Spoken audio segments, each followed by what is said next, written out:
जय माता रानी। दोस्तों हर साल अश्विन मास के शुक्ल पक्ष की पूर्णिमा के दिन पूर्णिमा होती है।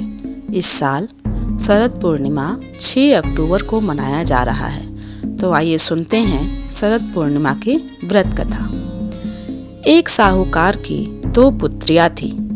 दोनों ही पुत्रियां पूर्णिमा का व्रत करती थीं, परंतु बड़ी पुत्री व्रत पूरे विधि विधान से रखती थी, जबकि छोटी पुत्री व्रत अधूरा करती थी।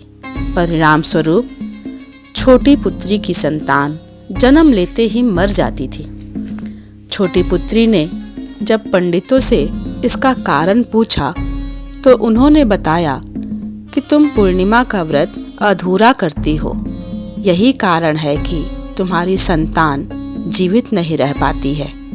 यदि तुम पूर्णिमा का व्रत पूरे नियम से करोगी तो संतान जीवित रहेगी।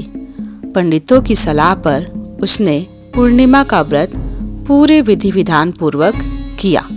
उसके बाद उसके घर पुत्र पैदा हुआ, परंतु वह भी शीघ्र ही मर गया।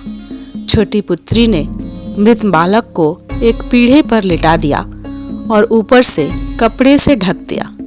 फिर उसने अपनी बड़ी बहन को बुलाकर वही पीढ़ा बैठने के लिए दे दिया। जब बड़ी बहन बैठने लगी तो उसका घाघरा बच्चे को छू गया और उसी क्षण बालक रोने लगा। बड़ी बहन ने कहा, तू मुझे कलंकित करना चाहती थी। यदि मैं इस पर बैठ जाती तो यह मर जाता।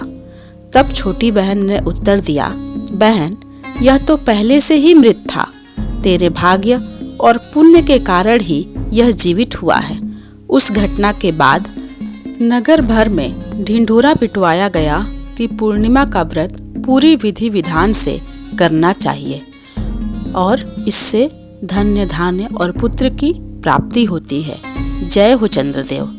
दोस्तों, हमें पूर्णिमा के दिन स्नान ध्यान करके इन छोटे छोटे उपायों को करने से निश्चित ही लाभ मिलता है।